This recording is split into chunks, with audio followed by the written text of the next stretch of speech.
अस्सलाम वालेकुम व्यूअर्स। आज हम बात कर रहे हैं ज़ख़म जो ख़राब हो जाते हैं, गल जाते हैं, जिनके अंदर पस वगैरह पड़ जाती है। तो उसके लिए बिल्कुल ही आसान और आज़मूदा नुस्ख़ा है, टोटका है। तो घर में हम गुड़ वगैरह इस्तेमाल करते हैं, देहाती इलाकों में भी होता है, शहरों में भी इसे इस्तेमाल करते हैं, हर एक इस नाम से वाकिफ़ है। जो हम मिठास के तौर पर घरों में मुख्तलिफ़ चीज़ों में इस्तेमाल करते हैं, तासीर के लिहाज से भी ये ठंडा होता है।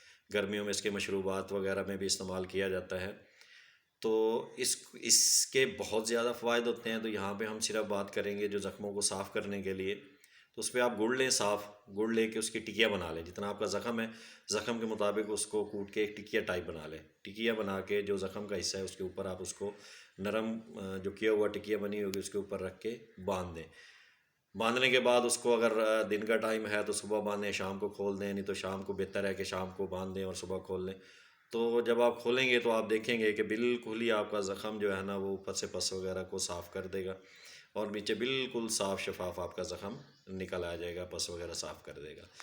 तो अगर बाकी रह जाती है तो दोबारा उसको रिपीट कर लें, नहीं तो जब वो साफ़ हो जाए तो उसको खुश करने के लिए कोई और मटेरियल इस्तेमाल कर सकते हैं। जी मेहरबानी है, आज़माइएगा भी सही और हमें अपनी दुआओं में याद भी रखिएगा।